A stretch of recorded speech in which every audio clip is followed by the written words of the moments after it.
안녕하세요. 사연집입니다. 행복한 하루 보내고 계신가요? 오늘도 시청해주셔서 진심으로 감사드립니다. 구독, 좋아요, 댓글은 큰 힘이 됩니다. 사연집, 오늘의 사연 시작하겠습니다. 안녕하십니까? 저는 올해로 42살이 된 직장인입니다. 서울에 있는 화장품 관련 중소기업에서 근무하고 있고, 현재 남양주에 거주하고 있습니다. 제 인생은 42년째 모든 것이 평범했다고 할 수 있을 것 같네요. 어린 시절부터 돈이 많지도 그렇다고 부족하지도 않은 평범한 가정에서 자랐습니다. 부모님은 저를 크게 혼내지도 그렇다고 특별히 칭찬하지도 않으셨던 분들이었죠. 보통의 한국 가정이었습니다. 대학교는 지방의 4년제 대학을 졸업했습니다. 중고교, 심지어 대학교까지 조용히 지내고 튀지 않은 사람이었습니다. 어떻게든 졸업하고 서울로 올라와 취업에 성공했고, 현재 다니고 있는 직장은 4번째 직장이네요. 근속 연수가 꽤 돼 현재 과장으로 일을 하고 있네요. 일을 잘하는 편은 아니지만 성실한 만큼은 누구에게도 뒤지지 않으려 노력하고 있습니다. 그 덕분인지 이 나이까지 큰 문제 없이 직장 생활을 이어가고 있습니다. 외모도 평범해요. 키는 175cm로 그리 크지 않고 얼굴도 그저 평범합니다. 하지만 나이에 비해서는 나름 관리를 하고 있습니다. 요즘은 운동을 꽤 열심히 해서 배가 나오지 않도록 신경 쓰고 있습니다. 40이 넘으면 관리하지 않으면 금방 몸이 무너진다는 말을 많이 들어서요. 그렇게 아침 저녁으로 조깅을 하고 주말에는 근처 헬스장에 다니며 땀을 흘립니다. 평범한 외모라도 조금 더 깔끔하게 보이고 싶어서 머리와 옷차림에도 신경을 씁니다. 남양주에서 혼자 지낸 지도 10년이 넘었습니다. 결혼은 아직까지도 하지 않았습니다. 싱글 라이프가 좋다고 말만 들었는데 여자친구들을 만나도 딱히 결혼 생각이 들진 않더라고요. 가끔은 이렇게 지내는 게 무덤덤하기도 하고 어떤 날은 조금 쓸쓸하기도 합니다. 그냥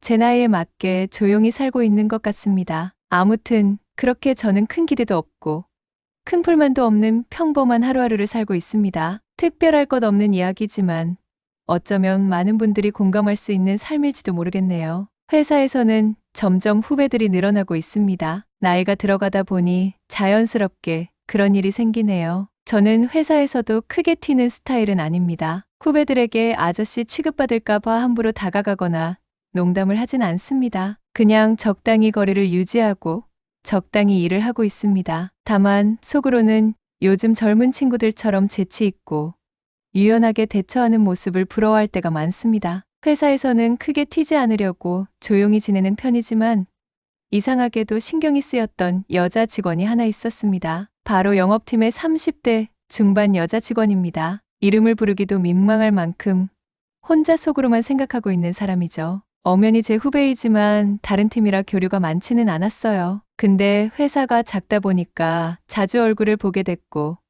회사에 이렇게 이쁜 친구가 있다는 생각을 자주 하며 시선을 뺏겼던 기억이 납니다. 그녀는 회사에서 꽤 유명합니다. 옷을 정말 잘 입고 외모도 눈에 띌 정도로 예쁩니다. 그런데 단순히 외모 때문만은 아닙니다. 일을 정말 열심히 하고 성실해서 회사에서도 평판이 아주 좋습니다. 주변 사람들 이야기를 들어보면 결혼은 아직 하지 않았다고 하지만 금방이라도 좋은 남자를 만날 것 같은 사람이죠.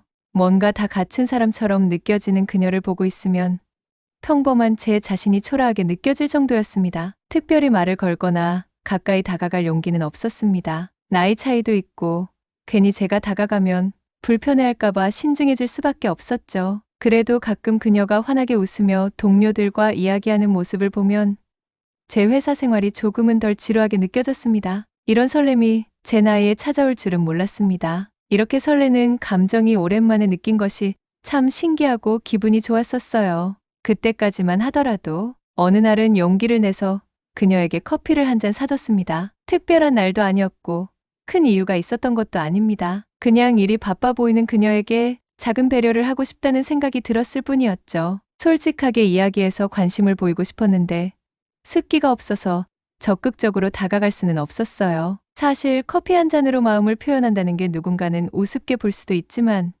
저에게는 다른 방법이 떠오르지 않았습니다. 그녀는 제 작은 호의에 쌀쌀맞게 대하지 않았습니다. 오히려 환하게 웃으며 감사합니다 라고 말하더군요. 그 짧은 순간이 제 하루를 행복하게 만들어줬습니다. 단순한 커피 한 잔이었는데 그녀가 고맙다며 웃어주는 모습이 어쩐지 오랫동안 마음속에 남았습니다. 그 이후로 가끔씩 커피를 사다 주며 교류를 조금씩 늘려나갔습니다. 너무 자주 하면 부담스러울까 봐 타이밍을 신경 쓰면서요. 그녀는 매번 환하게 웃으며 잘 마실게요 라고 말해줬고 그것만으로도 저는 충분했습니다. 이런 설렘이 제 나이에 찾아온지라 그걸 즐기기도 했어요. 회사 생활이 갑자기 즐거워졌습니다. 매일 아침 혹시 오늘은 그녀와 마주칠 일이 있을까 기대하게 됐습니다. 다른 사람에게는 별거 아닐 수 있겠지만 제게는 그런 순간들이 하루의 소소한 행복이었습니다. 이 설렘이 얼마나 오래 갈지는 모르겠지만 지금은 그저 고마운 마음뿐이었습니다. 그렇게 소소하고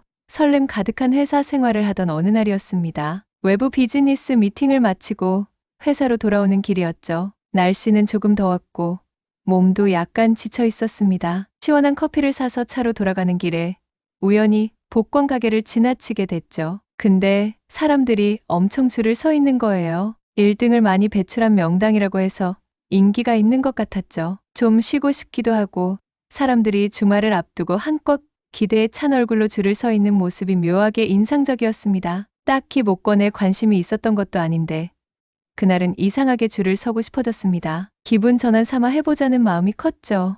시간도 조금 남아 있었으니 가벼운 마음으로 줄에 섰습니다. 내 차례가 되었을 때 지갑에 있는 현금 2만 4천 어치 로또를 샀습니다. 복권을 받은 후 지갑에 고이 넣고 다시 회사로 향했습니다. 당연히 당첨될 것이라는 생각은 하지 않았죠. 그냥 복권을 사고 당첨 발표 며칠 동안 은근한 기대에 부풀어 상상의 나래로 행복해하는 것만으로도 충분하다고 생각했어요. 회사로 돌아오는 길 가벼운 웃음이 났습니다. 별거 아니었지만 오랜만에 무언가를 기대해본다는 느낌이 좋았습니다. 저도 모르게 작은 상상을 했습니다. 만약 당첨된다면 뭘 할까? 이 돈으로 부모님께 뭘 해드릴 수 있을까? 그리고 혹시 그녀에게 더 멋진 모습을 보여줄 수 있지 않을까? 이런 상상을 하면서 혼자만의 설렘에 빠져들었습니다. 물론 그게 현실이 될 거라고는 생각도 못했습니다. 그냥 잠시나마 기분 좋은 상상을 했다는 것만으로도 충분히 즐거운 하루였습니다. 그 이후로는 바쁜 회사 일에 치여 까맣게 잊고 있었습니다. 시간이 흘러 어느덧 2주가 지나갔습니다. 그날도 평소와 다를 것 없는 하루였습니다. 바쁜 업무를 처리하며 책상 위에 쌓인 서류와 씨름하고 있었죠. 그런데 점심시간쯤이었을까요? 급하게 지갑에서 카드를 꺼내려다 문득 그때 샀던 로또가 떠올랐습니다. 어딘가에 접혀있던 복권 5장이 지갑 안쪽에 보이더군요. 지갑 공간을 차지하고 있어 빨리 번호를 맞추고 종이를 버려야겠다고 생각했습니다. 인터넷에서 로또 번호를 조회해 대조해보기 시작했죠. 처음에는 번호를 맞춰보는 것 자체가 어색했습니다. 그런데 첫 번째 번호가 맞고 두 번째 번호도 맞고 세 번째 번호까지 맞아떨어지기 시작하더군요. 순간적으로 심장이 두근거리면서 손이 떨리기 시작했습니다. 설마 하면서 끝까지 번호를 확인했는데 그 결과는 믿기지 않았습니다. 떡하니 1등 당첨이었던 겁니다. 그 자리에서 저도 모르게 와! 하고 비명을 질렀습니다. 너무 놀라서 반사적으로 나온 소리였죠. 주위 동료들이 깜짝 놀라며 무슨 일이에요? 하고 저를 쳐다봤습니다. 하지만 저는 손이 벌벌 떨리고 말을 제대로 할 수 없었습니다. 아니에요. 별일 아니에요. 라고 둘러대며 서둘러 자리를 떴습니다. 화장실로 향하는 길에 심장이 미친 듯이 뛰었고 도저히 진정이 되지 않았습니다. 화장실 칸에 들어가 문을 걸어 잠근 뒤 스마트폰으로 다시 확인하려고 로또 QR코드를 찍어 확인했습니다. 그리고 화면에 떠오른 1등 당첨이라는 문구를 보고는 또 한 번 멍해졌습니다. 이게 꿈인가 생시인가 손을 꼬집어도 아프기만 했습니다. 순간 여러 가지 생각이 머리를 스쳤습니다. 이 돈으로 뭘 해야 할지, 지금 상황을 어떻게 받아들여야 할지, 당장 누구에게 말할지, 아니면 비밀로 해야 할지. 하지만 그 모든 생각의 끝에는 하나의 감정이 남아 있었습니다. 압도적인 기쁨과 동시에 밀려오는 긴장감이었죠. 당첨 금액은 28억 원이었습니다. 중소기업은커녕 대기업에 다녔어도 평생 벌 수 없는 돈이 한순간에 제 손에 들어오기 직전이었어요. 이 모든 걸 어떻게 해야 할지 아직 정리가 되지 않았지만 한 가지는 확실했습니다. 제 인생에서 오늘은 잊을 수 없는 날이 될 것이라는 걸요. 하지만 기쁨도 잠시 곧바로 불안감이 밀려왔습니다. 이걸 어떻게 해야 하지? 종이를 잃어버리면 어떡하지? 라는 생각이 머리를 가득 채웠죠. 먼저 로또 종이를 절대 손상시키거나 잃어버리면 안 된다는 생각이 들었습니다. 손에 쥔 복권이 마치 금덩어리처럼 느껴졌습니다. 혹시 땀이 차서 종이가 훼손될까 걱정이 되어 근처에서 작은 비닐팩을 구했습니다. 종이를 조심스럽게 넣고 그걸 다시 제 양말 속에 감췄습니다. 아무리 생각해도 그게 가장 안전한 방법처럼 느껴졌습니다. 심장이 여전히 빠르게 뛰었지만 최대한 평정심을 유지하려 노력했습니다. 몸이 좀 안 좋습니다. 라는 핑계를 대고 회사에 반차를 신청했습니다. 당연히 동료들은 걱정스럽게 물었지만 저는 그저 무덤덤하게 대답하고 서둘러 회사를 나서 농협 본사로 향했습니다. 밖으로 나서니 햇빛이 유난히 밝아 보였습니다. 이 모든 상황이 너무 비현실적으로 느껴졌습니다. 그날 곧바로 당첨금을 수령하러 갈 계획이었지만 한 걸음 한 걸음이 긴장의 연속이었습니다. 택시를 잡아 타고 가는 동안에도 머릿속은 온갖 상상으로 가득했습니다. 혹시 택시기사가 눈치를 채고 복권을 빼앗으려 하지는 않을까? 농협 본점 앞에 도착했을 때 누군가 저를 노리고 기다리고 있지는 않을까? 그날의 택시비는 아마 제 인생에서 가장 긴장하며 낸 돈이었을 겁니다. 하지만 머릿속은 한 가지로 가득했습니다. 절대 잃어버리지 말고 무사히 당첨금을 받아야 한다. 그런 결심을 하며 농협 본점을 향해 한 걸음씩 나아갔습니다. 근처에 도착한 다음 곧바로 약국에 가서 청심환을 먹었습니다. 이후 최대한 태연한 척 농협 본점으로 들어갔습니다. 문을 열고 들어가는 순간에도 온 신경은 제 주머니 속에 있는 비닐팩 그리고 그 안에 로또 종이에 쏠려 있었습니다. 안내 데스크로 다가가 직원처럼 자연스럽게 말을 꺼냈습니다. 당첨금을 받으러 왔다고 했죠. 직원은 아무렇지도 않게 친절하게 안내를 해줬고 저는 따로 지정된 창구로 갔습니다. 이미 몇 번이나 확인했던 당첨 번호지만 담당 직원이 다시 한번 당첨 사실을 확인하고 축하드립니다 라고 말했을 때 비로소 현실로 느껴졌습니다. 제 눈앞에 펼쳐진 서류와 절차는 모두 진짜였습니다. 당첨금이 큰 만큼 여기저기서 이런저런 상품 가입이나 투자 제안을 받았습니다. 하지만 아무 생각이 들지 않았어요. 빨리 제 통장에 돈이 찍히는 것을 보고 집으로 돌아가서 쉬고 싶은 생각뿐이었어요. 모든 제안을 거절하고 저는 당첨금을 통장에 입금받은 뒤 저는 안도의 한숨을 내쉬었습니다. 통장에 찍힌 금액을 확인했을 때 믿기 어려운 기분이 들었습니다. 세금이 빠지고도 약 20억 가까운 돈이 한꺼번에 들어와 있는 모습은 실로 경이로웠습니다. 귀가하는 길은 다행히 무사했습니다. 집에 도착한 뒤에도 몇 번이고 통장을 들여다봤습니다. 정말 내 인생이 바뀐 건가? 꿈인지 현실인지 구분하기 어려운 감정이 휘몰아쳤죠. 집에 돌아온 뒤 가장 먼저 해야 할 일이 떠올랐습니다. 바로 남아있던 대출을 모두 상환하는 것이었습니다. 큰 금액은 아니었지만 매달 꾸준히 갚아 나가던 대출이 항상 마음 한구석에 무겁게 자리 잡고 있었죠. 통장을 확인하며 은행 앱으로 대출 상환 버튼을 누르는 순간 묵직했던 짐이 내려가는 기분이 들었습니다. 이제는 완전히 자유로워진 느낌이었죠. 이어서 부모님이 떠올랐습니다. 부모님께 보너스를 크게 받았다고 이야기하고 곧바로 부모님 계좌로 넉넉한 용돈을 송금했습니다. 그리고 중소기업 월급쟁이는 꿈도 못 꿨을 평소 제 드림카인 외제차와 명품 수트들을 사러 가기로 했죠. 주말을 이용해 빠르게 자동차 판매장에 가빠르게 차를 계약하고 백화점에서 값비싼 옷들을 아무 걱정 없이 카드로 질렀습니다. 정말 기분이 좋고 그제서야 로또에 당첨됐다는 것이 몸으로 실감이 되더라고요. 순간 돈이 빠져나가는 액수가 흠칫 놀라긴 했지만 잔액을 보면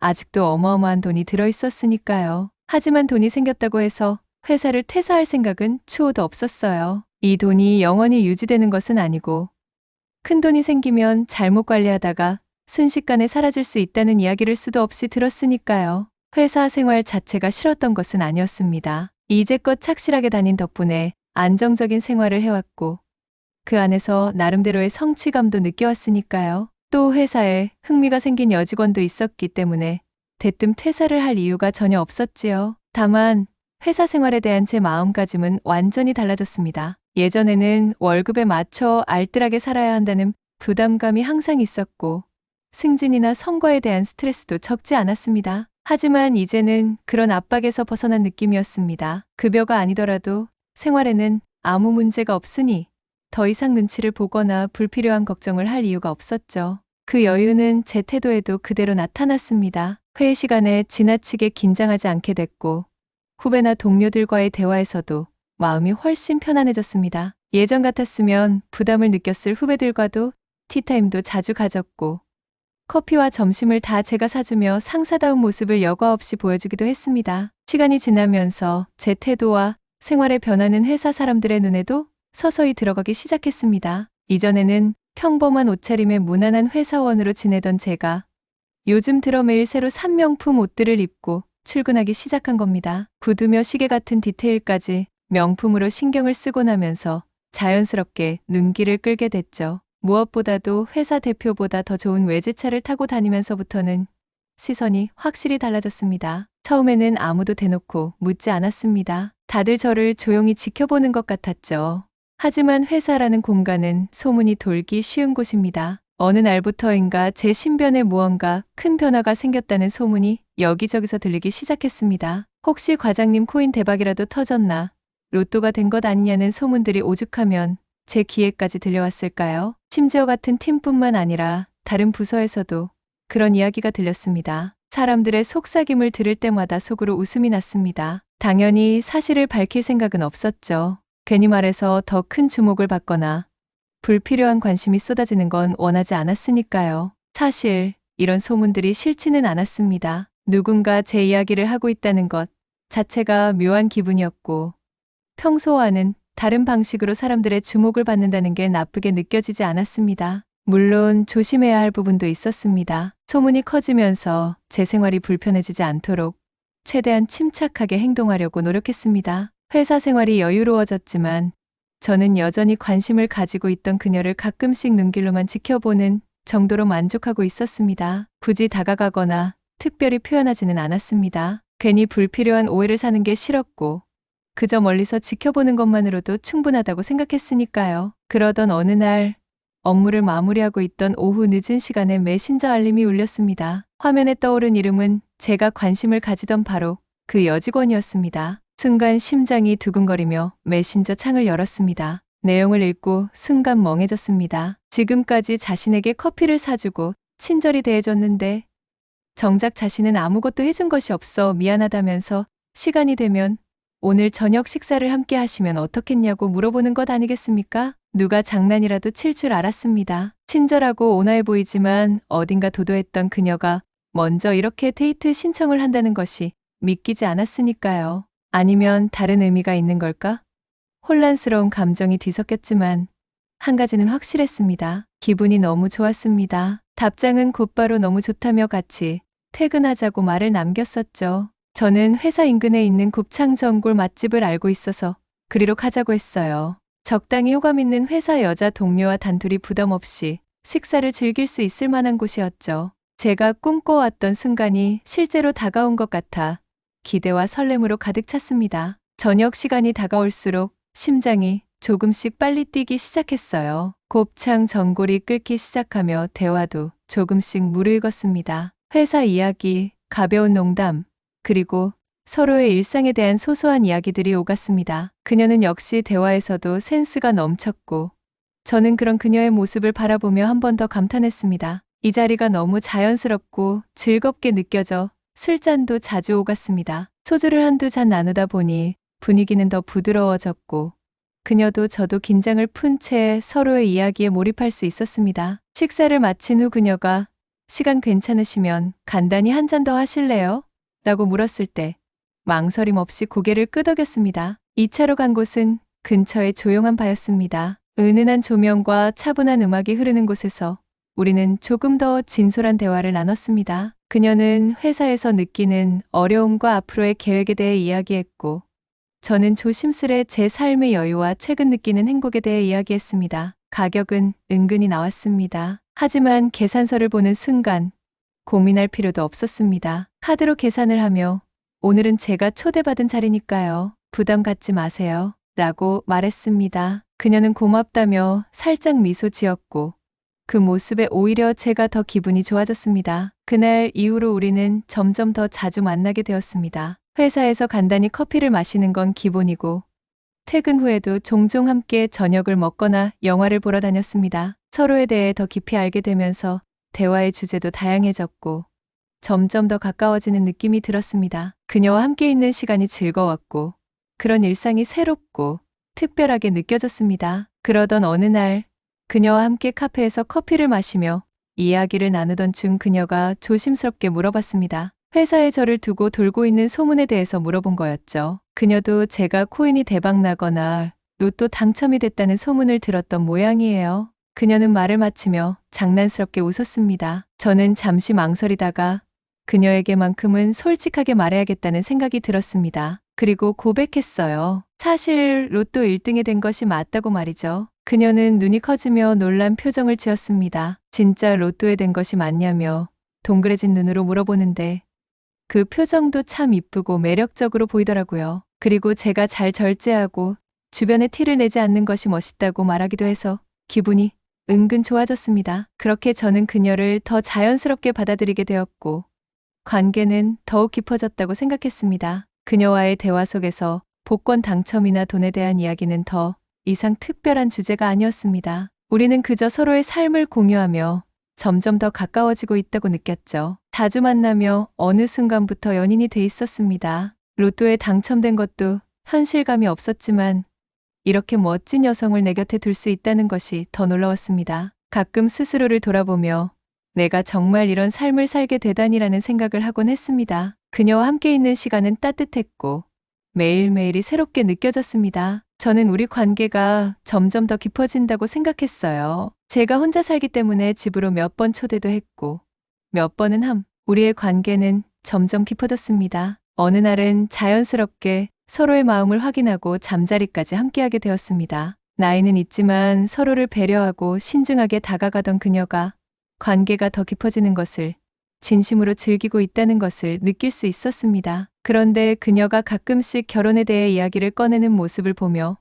나도 모르게 부담이 되기 시작했습니다. 그녀가 직접적으로 보채지는 않았지만 미묘한 뉘앙스와 대화 속에서 결혼을 서두르고 싶어하는 마음이 느껴졌습니다. 그녀의 나이도 그렇고 진지한 관계를 오래 유지하고 싶어하는 건 당연했습니다. 하지만 저는 복권 당첨 이후로 처음으로 생긴 여유와 자유를 놓치고 싶지 않았습니다. 결혼이란 게 좋기도 하지만 또 한편으로는 지금처럼 자유롭게 연애를 즐기고 혼자만의 시간을 누리는 것도 포기하고 싶지 않았습니다. 너무 급하게 무언가를 결정하는 게 두렵기도 했고 한편으로는 이렇게 사는 게 나에게 맞다고 생각했습니다. 그녀도 이런 내 생각을 눈치챈 것 같았습니다. 결혼 이야기를 자주 꺼내지도 않았고 나를 재촉하거나 부담을 주지도 않았습니다. 그녀는 여전히 나를 배려했고 우리는 관계에서 큰 문제 없이 지내고 있었습니다. 다만 마음 한구석에는 언제고 이 문제를 진지하게 고민해야 할 날이 올 것 같다는 예감이 들곤 했습니다. 그러던 어느 날 여자친구에게서 메시지가 왔습니다. 임신 테스트기 사진과 산부인과 진료, 확인서를 함께 보내온 것입니다. 그녀는 그날이 오지 않아 확인해 봤더니 제 아이가 생긴 것 같다고 했습니다. 메시지를 읽는 순간 머리가 하얘졌습니다. 심장이 미친 듯이 뛰었고 당황스러운 감정과 함께 복잡한 생각이 뒤섞였습니다. 하지만 곧 아이가 생겼다는 사실을 받아들이기로 마음먹었습니다. 혼란스러웠지만 아이가 생긴 만큼 이제는 더 이상 망설일 이유가 없었습니다. 그녀와 이야기를 나누며 결혼을 해야겠다고 결심했습니다. 우리 아이를 위해서라도 책임감 있게 준비하자고 말했고 그녀 역시 진심으로 고맙다며 눈물을 글썽였습니다. 그렇게 결혼 준비는 빠르게 진행되었습니다. 우선 신혼집을 알아보기 시작했지만 시간도 부족하고 적당한 집을 찾는 게 쉽지 않았습니다. 결국 일단은 제가 현재 살고 있는 남양주 집에서 함께 지내기로 했고 결혼 후 천천히 더 넓은 곳으로 이사하자는 계획을 세웠습니다. 양가 부모님께도 소식을 전했습니다. 양가 모두 깜짝 놀라긴 했지만 이왕 아이가 생긴 만큼 두 분 다 기쁜 마음으로 축하해 주셨습니다. 상견례도 급하게 날짜를 잡아 진행했고 식장은 최대한 빠른 날짜로 예약했습니다. 모든 과정이 정신없이 빠르게 진행되었지만 결혼 준비를 함께하며 그녀의 진심 어린 모습을 볼 수 있었기에 저도 마음을 다잡을 수 있었습니다. 굉장히 신속하게 결혼 준비를 하며 문득 이런 생각이 들었습니다. 이제 내 인생이 정말로 새로운 장으로 접어드는구나라는 생각이었어요. 불과 몇 달 전만 해도 상상조차 하지 못했던 일이었지만 이제는 책임감과 새로운 시작에 대한 설렘이 뒤섞인 감정을 안고 있었습니다. 결혼 준비가 정신없이 진행되던 어느 날 회사에서 영업팀의 다른 여자 후배에게서 메신저가 왔습니다. 아내의 부사수였는데 아내가 임신을 한 뒤 수직을 한 상태였기에 이 친구가 와이프의 일까지 함께 하고 있었죠.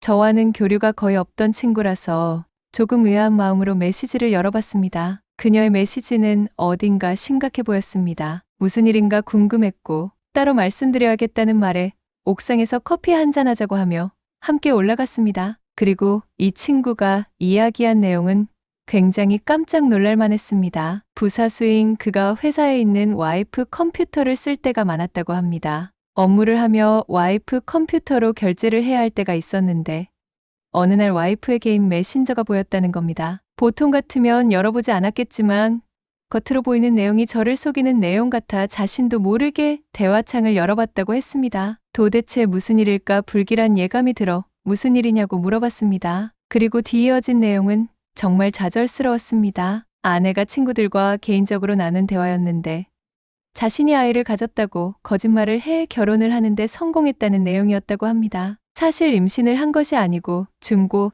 사이트에서 두 줄이 나온 임태기를 구매한 것이었고 산부인과 진료 확인서도 꾸며내 저를 속였다는 내용이었습니다. 친구들과 저를 속여 키득거렸다고 하며 심지어는 5년 동안 저와 살며 버티다가 이혼해서 재산을 가지고 나오겠다는 계획까지 세웠다는 겁니다. 그 말을 듣는 순간 머리가 하얘졌습니다. 믿을 수 없었습니다. 눈앞의 후배는 진심으로 걱정하는 표정이었고 그녀의 말은 거짓으로 보이지 않았습니다. 혼란스러운 마음을 추스르며 우선 이 후배에게 너무 고맙고 신경 쓰지 말라고 토닥여줬습니다. 이 후배는 혹시라도 잘못되면 자신의 잘못일까봐 너무 죄송스러운데 내용이 심각한 것 같아 말씀드렸다면서 거듭 사과를 하더라고요. 그 자리에 혼자 남아 머릿속이 복잡해졌습니다. 모든 준비를 멈추고 지금 이 상황을 어떻게든 확인해야겠다는 결심이 들었습니다. 무엇이 진실인지 알아야만 했습니다. 혼란스러운 마음을 안고 그날 저녁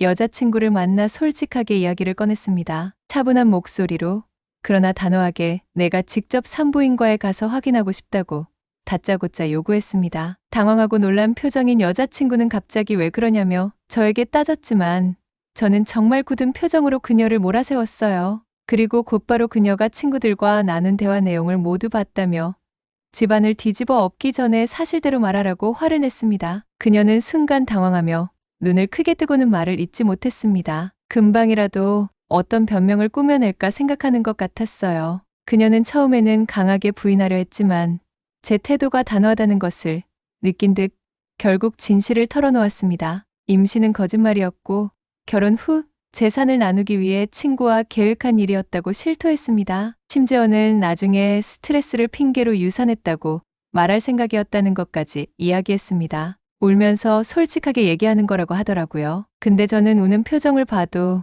일말의 동정심도 느껴지지 않았어요. 탁자 밑에는 제가 휴대폰 녹음을 켜둔 상태였고 혼인빙자 사기를 저지르려던 이 여자의 자백이 모두 녹음됐습니다. 저는 그날 밤 일단은 친정에 가 있으라고 당신의 얼굴을 보면 토를 할 것 같을 정도로 분노하고 있다고 말했어요.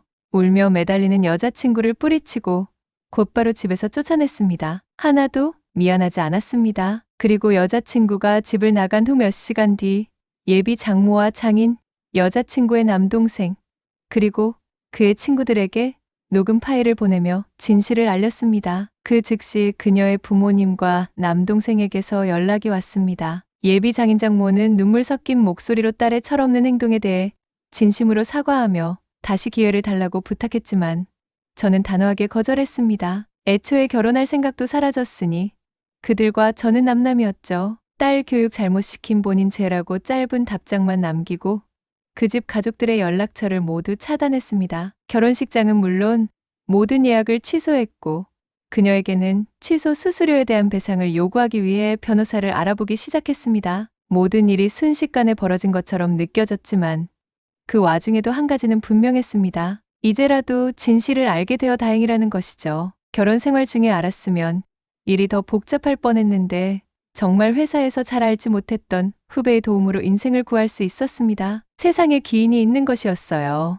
그 일이 있은 후로 마음은 크게 다쳤지만 동시에 스스로를 지켜낸 것에 안도했습니다. 그리고 무엇보다도 그날 용기 내서 진실을 말해준 후배에게 깊은 감사를 느끼며 살았습니다. 그 모든 일이 지나고 나서야 저는 제 삶에서 진정한 기인이 있었다는 사실을 깨달았습니다. 회사에서 단순한 동료로만 알았던 후배가 용기를 내어 진실을 알려준 덕분에 제 인생의 큰 위기를 벗어날 수 있었습니다. 그 후배가 아니었다면 저는 거짓말과 속임수에 속아 평생을 후회하며 살았을지도 모릅니다. 이 사건을 통해 저는 몇 가지 중요한 교훈을 배웠습니다. 첫째, 삶에서의 진실은 무엇보다 중요하다는 것입니다. 아무리 큰 금액이나 겉으로 보이는 화려함이 있어도 그것이 진실에 기반하지 않는다면 결국은 무너질 수밖에 없습니다. 신뢰는 관계의 근본이며 신뢰가 깨진 관계는 결코 지속될 수 없다는 것을 절실히 깨달았습니다. 둘째, 정말 중요한 순간에는 용기가 필요하다는 것입니다. 후배가 보여준 용기처럼 진실을 알리고 지켜내는 것은 쉬운 일이 아니지만 그것이 옳은 선택임을 알고 행할 때 그 선택은 누군가의 삶을 바꿀 수 있습니다. 후배가 없었다면 저는 진실을 알지 못했을 것이고 제 삶은 완전히 다른 방향으로 흘러갔을 것입니다. 마지막으로 복권 당첨처럼 큰 행운이 주어지더라도 그 이후의 삶은 내 선택과 행동에 달려 있다는 점입니다. 돈이 많든 적든 우리가 진정으로 지켜야 할 것은 우리의 가치를 믿고 바르게 살아가는 것입니다. 저는 이 사건을 통해 더 단단해졌고 복권 당첨이라는 축복을 어떻게 잘 사용할지 더 깊이 고민하게 되었습니다. 돌아보면 이 모든 상황이 한편으로는 저에게 내려진 큰 시험 같았습니다. 하지만 저는 그 시험을 통해 더 강해졌고 앞으로의 삶에서 무엇이 진짜 중요한지를 다시 한번 되새기게 되었습니다. 그리고 무엇보다 어려운 선택을 도와준 기인의 존재를 절대 잊지 않을 것입니다. 그녀의 용기로 인해 저는 저 자신을 지킬 수 있었습니다. 때로는 작은 용기가 누군가의 삶을 구할 수 있다는 사실을 마음 깊이 새기며 앞으로는 저 역시 누군가에게 그런 기인이 될 수 있기를 바랍니다.